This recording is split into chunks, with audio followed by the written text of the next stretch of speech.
देखो कहा जाता है कि ज्यादा अच्छा होना जो है वह भी अच्छी बात नहीं है, क्योंकि इससे तुमको पता नहीं चलता है अगला तुम्हारा यूज कर रहा है कि आदर कर रहा है, तो तुम्हारा प्रयोग कर रहा है कि आदर कर रहा है। हम लोग आते हैं आज वृत्त पर। तो ये वृत्त के बीच का बिंदु है, यहाँ ये आधा पर है, इसका क्या हो जाएगा? इसको कहेंगे क्या? त्रिज्या। क्या कहेंगे? त्रिज्या। ये कौन चीज से व्यक्त होता है? आर से। ठीक है।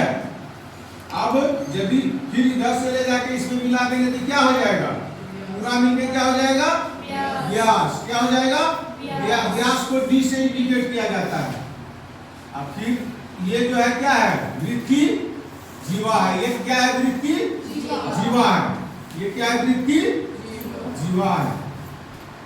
वृत्त की सबसे बड़ी जीवा को क्या कहते हैं?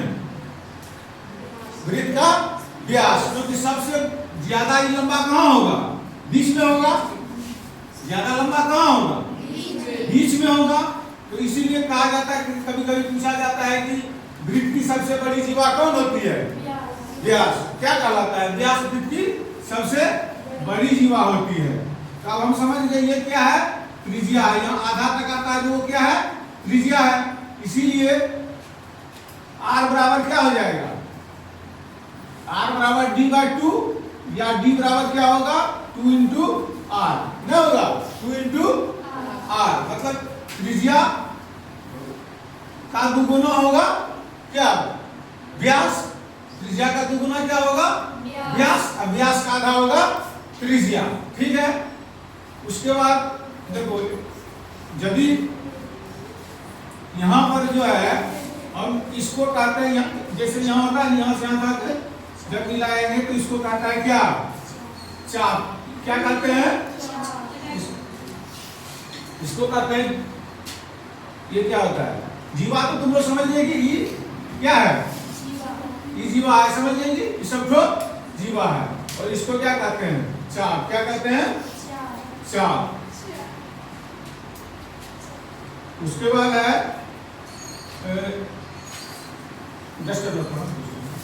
उसके बाद क्या है? ये क्या है? इसका परिधि है। पूरा क्या है? परिधि है ना? पूरा परिधि है, सरकमफेरेंस है। फिर ये चाप है ना?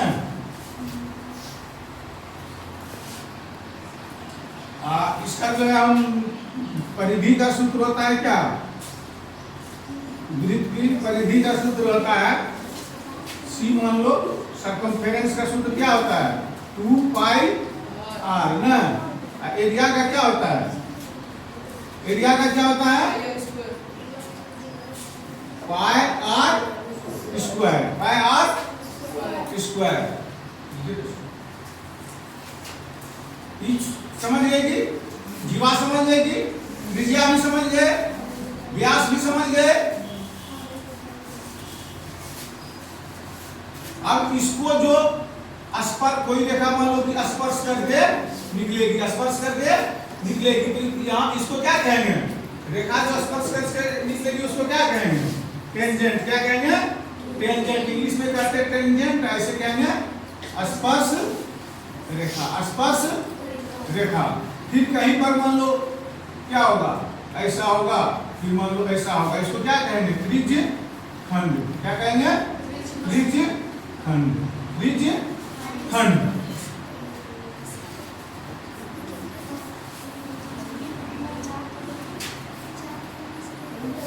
कभी कभी क्या होता है, जैसे मान लो कि वृत्त है, पूरा वृत्त है, पूरा वृत्त है, तो ये जो यहाँ से मान लो कोई चीज दे दिया है, तो ये क्या है?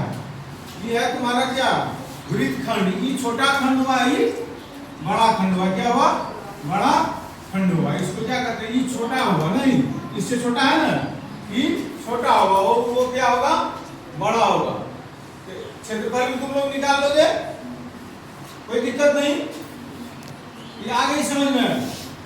त्रिज्य खंड भी समझ में आ गया, चाप भी समझ गए, जीवा भी समझ गए, रेडियस भी, त्रिज्या भी समझ गए, परिधि भी समझ गए। इसका फॉर्मूला भी समझ गए, ठीक है।